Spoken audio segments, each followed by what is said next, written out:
Could you tell me about the first time you met Peter Drucker? Sure. I took Peter Drucker's Innovation and Entrepreneurship class in the fall of '85. It was quite an experience. I walked into the room and there's probably 50 people in the room. I decided I would sit in the back so he wouldn't call on me, and that was totally naive on my part because he calls on everybody all the time. He proceeded to start talking and talked for 3 solid hours with no breaks and no notes. He proceeded to tell us that we should go home and start writing our paper because we'd probably have to rewrite it 7 times before it was going to be good enough for him.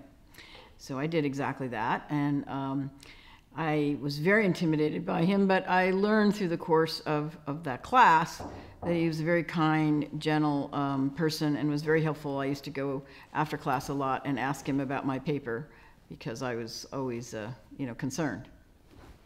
What was your overall feeling about Peter Drucker when you first met him?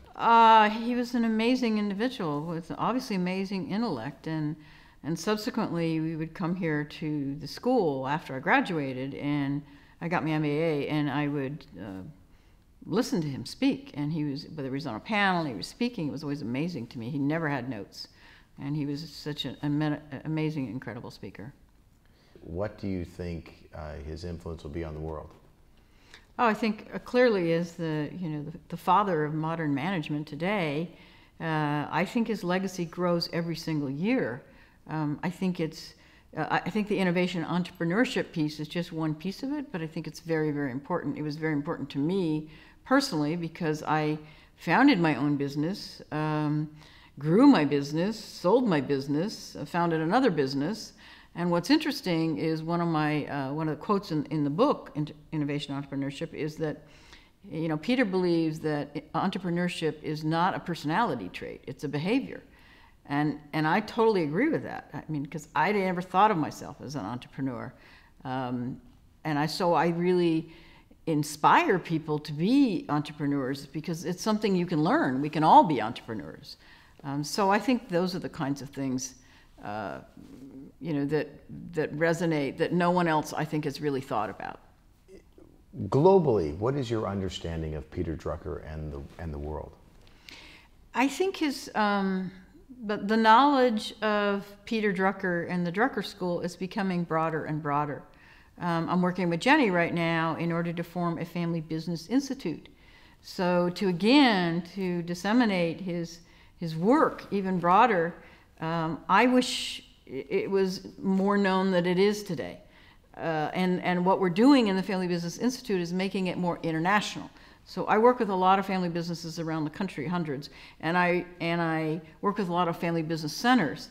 But what's going to be distinctive about this is it's going to be, first of all, International Family Business Institute, and second, it's going to have the Peter Drucker name. I mean, I don't think you can get any better than that. So I think his presence and his work that he's done through all these years is gaining more and more recognition as time goes on. Some people have told me that people are applying Peter Drucker principles and not even realizing that they are. So can you speak to that a little bit? Sure. So I think I've done that myself without even realizing it. So I work what's called in the family office industry, and that is providing financial services for the ultra high net worth individuals. So that's people with 50 million or more. And what's really important is, what is your mission? Well, it's a simple mission. And Peter always said, what's your purpose? What's your mission? It is to provide those financial services to a very narrow market of the financial space, which with people over 25 million or more, that's only 156,000 people in America. It's a very, very narrow space. And then who is your customer then? Well, it's 156,000 people in America, right? So knowing your customer, and then I think the other important principle is, what do they value? And I can talk about this at great length, because what they value today is very different what they valued in the 90s when this industry was created. What they value, most people would think, would be investment returns and return on investment. And the fact is that's not what they value, because they've already made their money. So what they value is preservation of their principle. And as the industries evolve and families have evolved from legacy from generation to generation, they're now valuing things like family governance and corporate governance and charitable governance, and they want firms to be able to deliver that. So I think, and I talk a lot about this around the transformation that's happening in the wealth management space, is what the baby boomers valued versus what millennials are valuing is very, very different. And this speaks exactly to Peter's, one of his very important principles, which is never lose focus on what your customer values. And today, the millennial who wants to do their own bill pay and their own tax return and doesn't really want to be about things, they want to be about experiences, they're not even probably going to want a family office. Or if they do, it's going to be very different. And they're not going to be sitting in a conference room looking at a PowerPoint presentation. They're going to want 24/7 on their phone information, and they may call you when they need you. So that, I think, is such an important principle, especially in the industry I work in. Anything you'd like to add?